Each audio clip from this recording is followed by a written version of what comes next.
I know that Ghislaine Maxwell was convicted of child trafficking, but trafficking of minors in particular.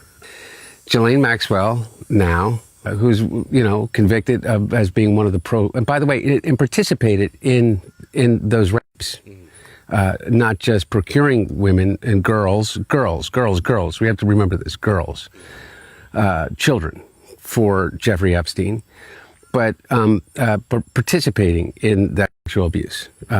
And she is serving, I think, 20 to 25 years, and was serving in a maximum security prison.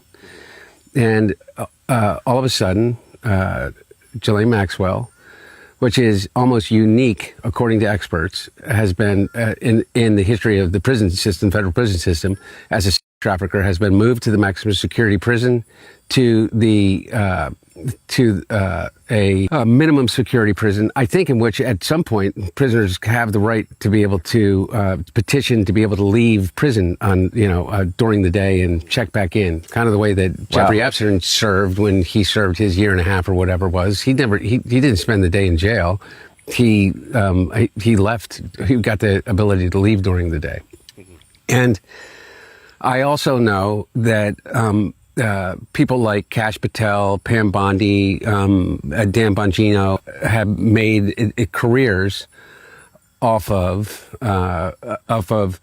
the Epstein case, in which they accused everyone under the sun, other than Donald Trump, and of being guilty of the same things Jeffrey Epstein was, because of their association or the fact that they flew on a plane with him, so forth and so on.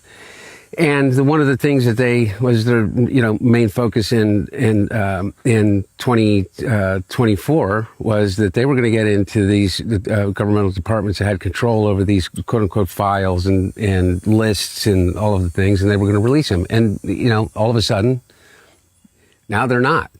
And so again, what it comes back to is this: is that, are we going to normalize this type of behavior, in which we're just supposed to all look the other way? And that type of behavior, what I'm talking about, is the of children.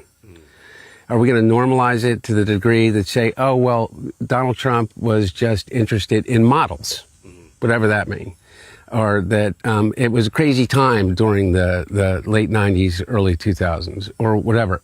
I don't know. But that's ultimately the question that the American people are going to have to answer. And I guess MAGA is going to have to come to terms with whether or not they're going to allow Donald Trump to completely liquefy reality.